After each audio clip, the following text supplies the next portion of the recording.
मीठी ईद पर सबको कड़कते नए नोट्स मिलेंगे। स्टेट बैंक के नए नोट्स इजरा न करने की खबरों की तरदीद। स्टेट बैंक की ईद उल फितर पर नए नोट्स जारी करने की रिवायत बरकरार। कमर्शियल बैंकों की 17,000 ब्रांचों को तमाम मालियातों के नए नोटिस जारी कर दिए गए। मज़ीद क्या तफसीलात जानेंगे ब्यूरो चीफ अशरफ खान से, आगाह कीजिएगा। देखा जाए हर ईद पे जो है आवाम को करारे नोट जो है और नए नोट जो है उसकी जारी होने की इतलात होती हैं, लेकिन कुछ खबरें चल रही थी कि नए नोट जो है जारी नहीं होंगे। उसको स्टेट बैंक ने वादे किया है कि मुल्क भर में जो कमर्शियल बैंक की 17,000 ब्रांचें हैं उनको 27 अरब रुपए मालियत के मुख्तलिफ मालियत के नए करेंसी नोट जारी कर दिए गए। और स्टेट बैंक ने इसके लिए खुसूसी एक टीम भी बनाई है जो कि मॉनिटर करेगी तमाम कमर्शियल बैंकों में जो सार्फिन को जो नए करेंसी नोट देने।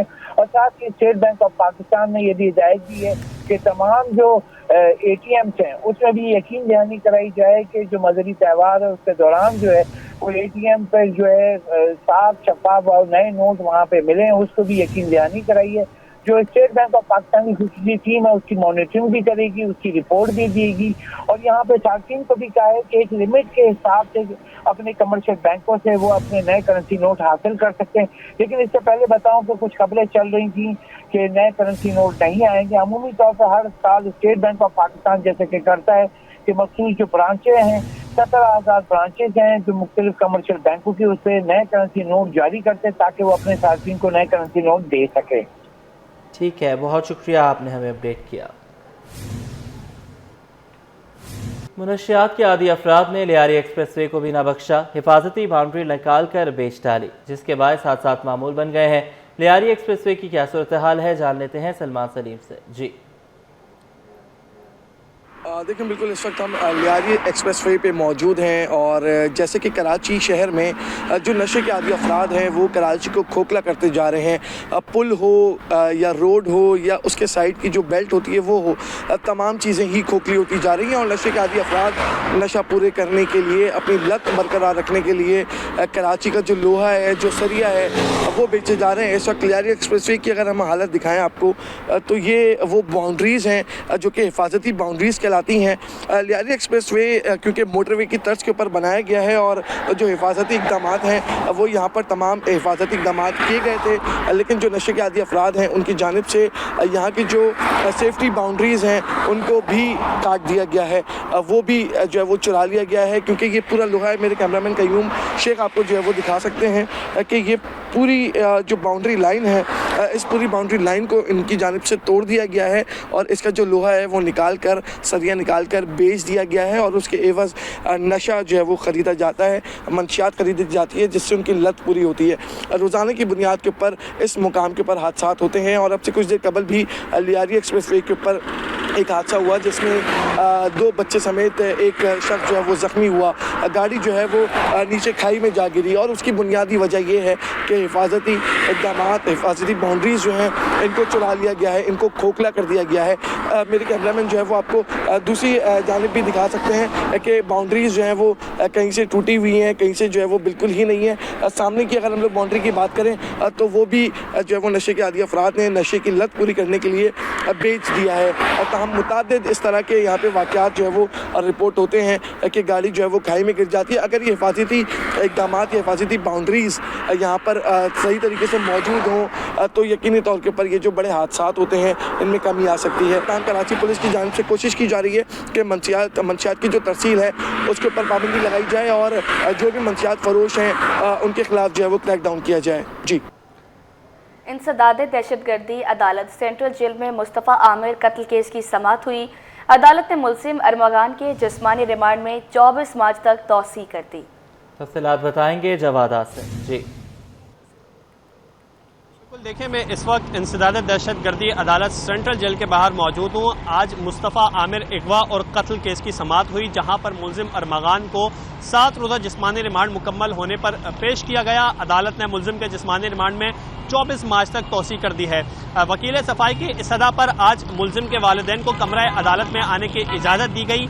मुलजिम के वालिद कामरान अजहर कुरैशी अपने साथ नया वकील लाए थे, ताहम अरमगान ने उन्हें मानने से इनकार कर दिया।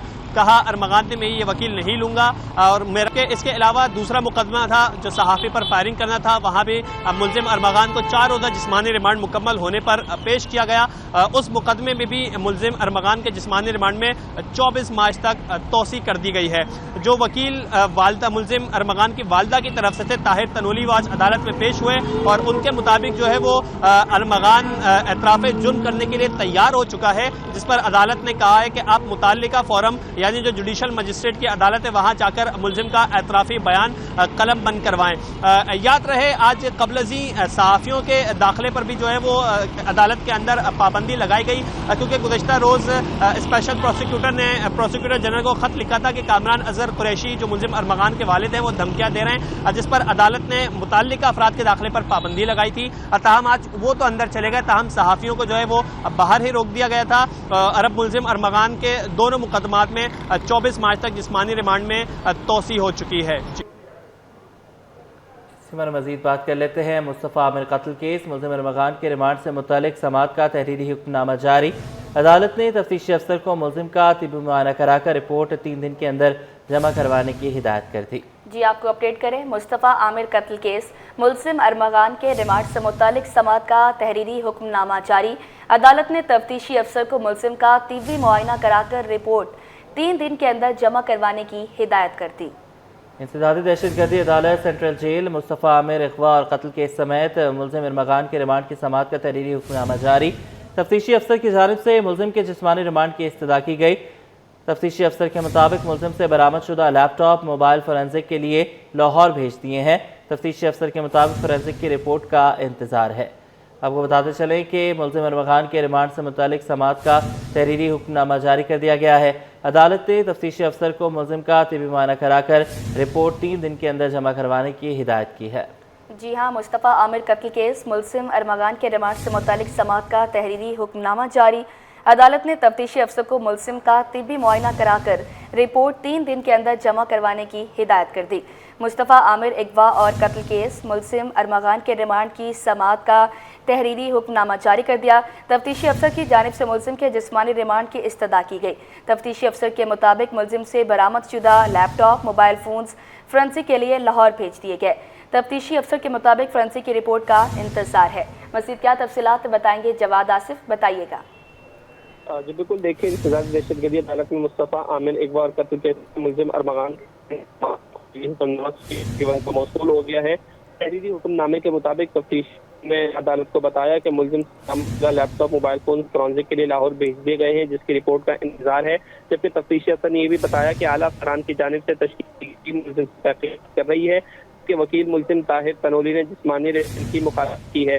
तहरीरी हुक्मनामे के मुताबिक मुलजिम अरमगान ने अदालत को बताया कि पुलिस उस पर तशद्दुद करती है, जिस पर अदालत ने तफ्तीशी अफसर को मुलजिम का तिब्बी मुआयना करवाकर रिपोर्ट 3 दिन के अंदर जमा करवाने की हिदायत कर दी है। तहरीरी हुक्मनामे के मुताबिक मुलजिम ने बताया कि वो एतराफ़े जुर्म करना चाहता है।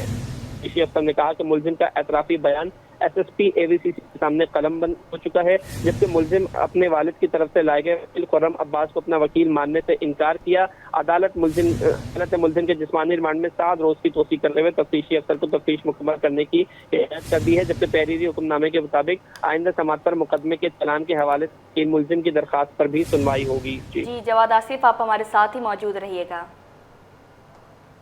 नया तालीमी साल शुरू होने में महज चंद हफ्ते बाकी हैं, लेकिन सिंध टेक्स्ट बुक बोर्ड ताहाल दरसी किताबें फराहम करने में नाकाम है। चेयरमैन उर्दू बाजार साजिद यूसुफ कहते हैं कि 1 अप्रैल से नया सेशन शुरू होना है, मगर एक भी नई दरसी किताब मार्केट में दस्तयाब नहीं है। मज़ीद तफसीलात बताएंगे अक्सर शेख, बताइएगा। जी बिल्कुल, अगले महीने अप्रैल से जो है न्यू सेशन शुरू होने वाला है। बच्चों के तालीमी निज़ाम का एक नया साल दोबारा से शुरू होने वाला है, लेकिन उनकी पढ़ाई के लिए जिससे वो पढ़ेंगे आगे बढ़ेंगे वो बुक्स अभी तक मार्केट्स में नहीं आई हैं। तो बुक्स मार्केट्स में क्यों नहीं आई है, जानने के लिए आज हमारे साथ मौजूद हैं उर्दू बाजार के चेयरमैन साजिद यूसुफ। जी 2025 की कोई बुक्स मार्केट में नहीं आई अभी तक। जो है वो लास्ट ईयर का स्टॉक है जो मार्केट में सेल हो रहा है और वो भी शॉर्ट होता जा रहा है। काफ़ी बुक्स शॉर्ट हो चुकी हैं और उसकी सबसे बड़ी वजूहात ये है कि अभी इस साल इन्होंने 2024 में 16 दिसंबर को FD का तो टेंडर कर दिया था। ठीक है, FD है फ्री डिस्ट्रीब्यूशन वाली बुक्स, और वो मेरा अंदाज़ा है कि काफ़ी हद तक प्रिंट हो भी चुकी हैं। लेकिन जो हमारी मार्केट की बुक्स होती हैं प्राइस की, उसकी एलोकेशन अभी इन्होंने गुज़श्ता 15 दिन पहले की है। अच्छा, जब एलोकेशन करते हैं तो फिर उसके बाद 2 से 3 माह लगते हैं बुक को प्रिंट हो के वापसी मार्केट में आने के लिए। अब 7 अप्रैल से न्यू सेशन हमारा स्टार्ट है और अभी फ़िलहाल तो पेरेंट्स और स्टूडेंट मकसद ईद की खुशियों में लगे हुए हैं और जैसे 7 अप्रैल से न्यू सेशन की तैयारी में जब मार्केट में आएंगे तो काफ़ी हद तक बुक शॉर्ट हो चुकी होंगी लास्ट ईयर के स्टॉक में। गवर्नमेंट से यही अपील है कि आप पब्लिशरों को बढ़ाएं, आप एक बुक्स एक पब्लिशर को ना दें।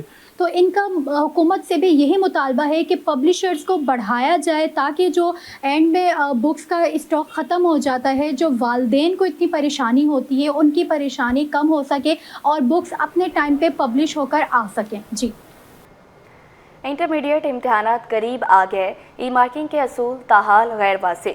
सेक्रेटरी कॉलेज एजुकेशन आसिफ इकराम का सूरत हाल पर तशवीश का इज़हार। डीजे गवर्नमेंट साइंस कॉलेज में मुनक़िदा तकरीब से खिताब में कहा कि बोर्ड ऑफिस का ई मार्किंग का फ़ैसला बहुत अच्छा है।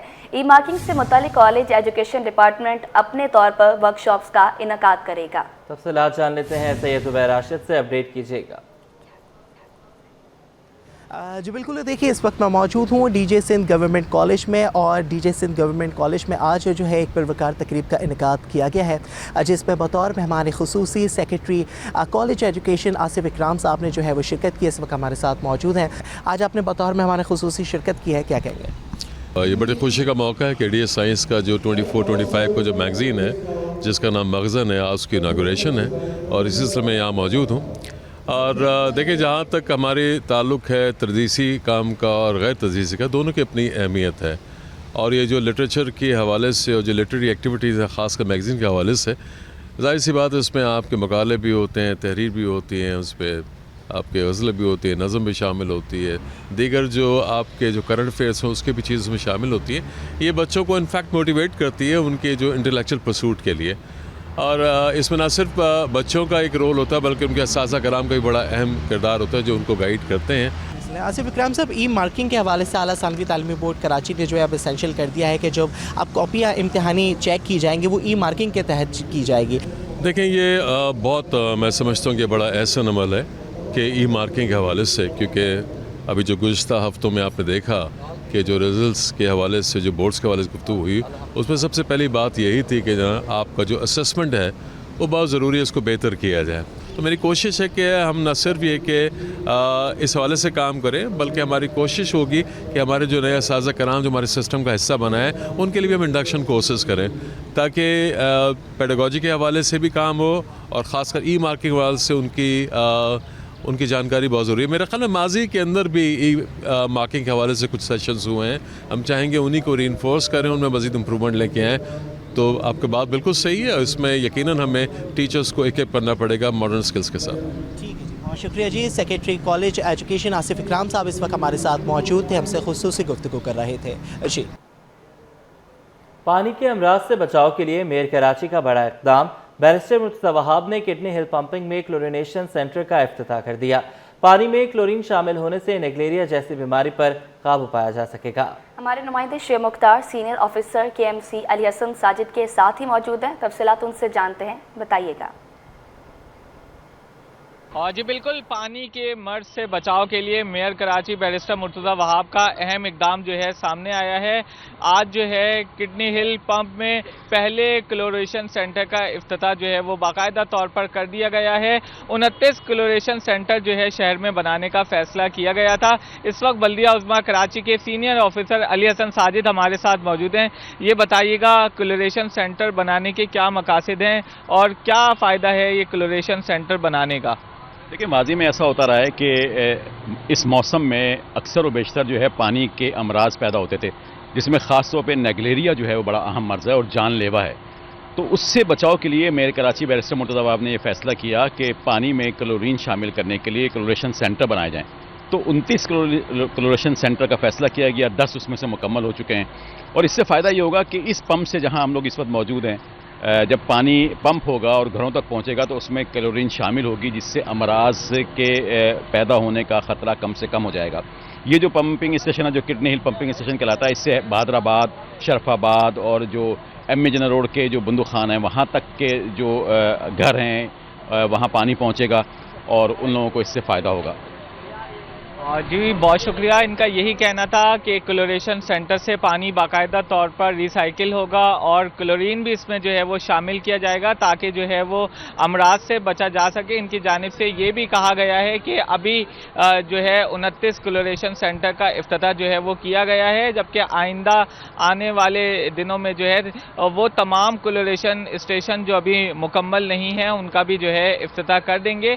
कराची के शहरियों को सहूलियात फराहम करने के लिए हर मुमकिन इकदामात उठाने के अज़्म का भी इजहार इनकी जानिब से किया गया। जी नई मोटरसाइकिलों की रजिस्ट्रेशन का मामला ताहाल हल न हो सका। मोटरसाइकिल डीलर्स रजिस्ट्रेशन की मुद्दत 6 माह से कम करके 1 माह करने पर मुश्किलात से दो चार। मोटरसाइकिल डीलर अब्दुल्ला शारी कहते हैं कि 1 माह की ताखीर से रजिस्ट्रेशन कराने पर 5000 जुर्माना मुकर्रर करना दुरुस्त इक़दाम नहीं। तफसीलात जानेंगे वसीम इफ्तिखार से, अपडेट कीजिएगा। जी बिल्कुल, नई मोटरसाइकिलों की रजिस्ट्रेशन के हवाले से बात करें तो जो मोटरसाइकिल्स के डीलर्स हैं उनको शदीद मुश्किलात का सामना करना पड़ रहा है रजिस्ट्रेशन की मद में। इस वक्त मेरे साथ मौजूद हैं अब्दुल्ला शारी जो कि रहनुमा भी हैं और डीलर भी हैं मोटरसाइकिल के, और इसके साथ साथ इनसे जानते हैं कि किस किस्म की रजिस्ट्रेशन में मुश्किलात का सामना पेश करना पड़ रहा है और क्या मुतालबा करेंगे।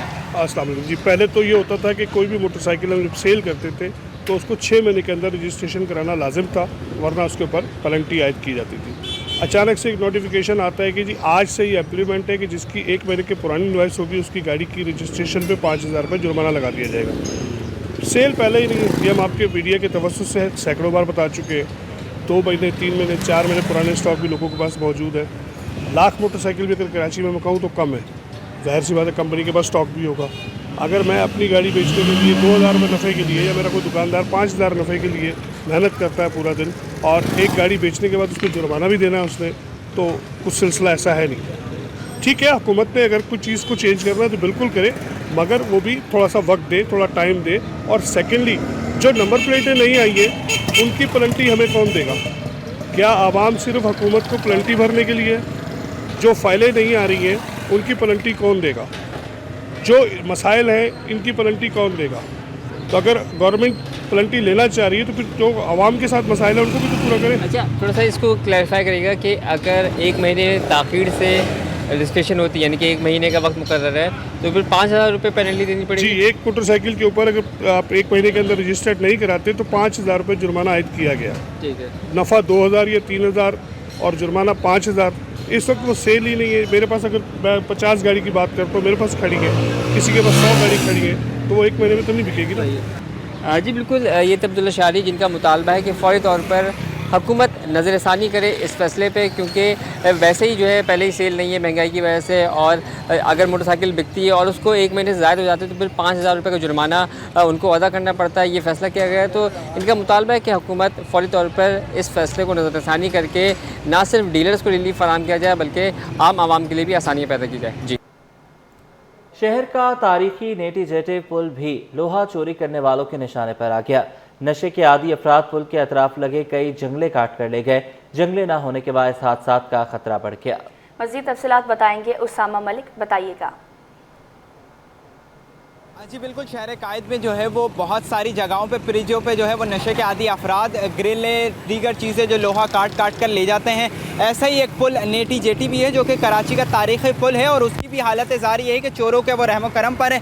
इस वक्त मैं आपको नेटी जेटी के उस मकाम से रिपोर्ट कर रहा हूँ जहाँ पर ग्रिलें जो है वो जगह जगह से चोर काट कर ले गए हैं। ये भी वो मकाम है जहाँ पर ग्रिल को चोरी कर लिया गया है और आए दिन जो है वो यहाँ पर हादसात पेश आते हैं। गुज़िश्ता दिनों भी एक बस को हादसा पेश आया था जिसके नतीजे में बस जो है वो नीचे तेज़ रफ्तारी के बायस आई और ग्रिल ना होने के बायस नीचे जा गिरी थी, जिसके बायस हादसा पेश आया और काफ़ी अफराद उसमें ज़ख्मी हो गए थे। आए दिन का ये मामूल है, नशे के आदी अफराद हैं। इंतज़ामिया है कि कोई काम करती हुई नज़र नहीं आ रही। काफ़ी दिनों से यही सूरत हाल है, कई महीनों से ग्रिल जो है वो चोरी हो चुकी है, लेकिन इंतज़ामिया है कि नशे के आदी अफराद को रोकने में भी नाकाम दिखाई देती है और कोई कार्रवाई भी उनके ख़िलाफ़ नहीं कर रही। रात के औकात में नशे के आदी अफराद आते हैं और वो ग्रिलों को काटते हैं और ले जाते हैं। ये मुतादिद पहले कुछ कम सी जगहों पे और फिर मज़ीद जो है वो जगह बढ़ती ही चली जा रही है। आसपास की जगहों पे भी यही सूरत हाल है। पूरा ये नेटी जेटी का जो पुल है आगे से पीछे तक जगह जगह से जो है वो ग्रिल चोरी हो चुकी है, लेकिन इंतज़ामिया है कि कोई कार्रवाई नहीं कर रही। नशे के आदी अफराद हैं कि अपनी कार्रवाई करते जा रहे हैं, इंतज़ामिया जो है वो सो रही है। जी, महंगा सोना तारीखी महंगा। सोने की कीमतें बुलंद तरीन सतह पर पहुंच गई। फी तोला सोना 2550 रुपये महंगा। नई कीमत 3,17,350 रुपये की बुलंद तरीन सतह पर पहुंच गई। तफसीलात जानेंगे अयाज राना से, अपडेट कीजिएगा। बिल्कुल, जैसे आपने आगाह किया कि इस वक्त मुल्क में और इंटरनेशनल मार्केट की अगर हम बात करें तो सोना जो है इस वक्त तारीख की बुलंद तरीन सतह पे पहुंच चुका है। माहिरीन का कहना है कि इस वक्त जो मशरिक़ वस्ता के हालात हैं और साथ ही कम इंतजामिया जो आई है जब से और उनकी जाने से जो माशी सख्तियाँ की जा रही हैं उसको देखते हुए इस वक्त सोने की खरीदारी जो है पूरी दुनिया में की जा रही है। खासकर अमेरिका में जो है वो सोने की खरीदारी को ज़्यादा की जा रही है, जिसके बाद मुसलसल आलमी मार्केट में हम देखेंगे सोने की कीमतों में इजाफा हो रहा है। आज भी $25 का बड़ा इजाफा देखा गया, जिसके बाद आलमी मार्केट में इस वक्त $3022 फी औंस पे सोना पहुंच चुका है। और अगर 1 तोला सोना में पाकिस्तान में बात की जाए तो आज 2550 रुपये का बड़ा इजाफा किया गया है, जिसके बाद फी तोला सोना 3,17,350 रुपये की नई बुलंद तरीन सतह पे पहुंच चुका है। 10 ग्राम सोने में आज 2,186 रुपये का इजाफा। ठीक है, बहुत शुक्रिया, आपने हमें अपडेट किया।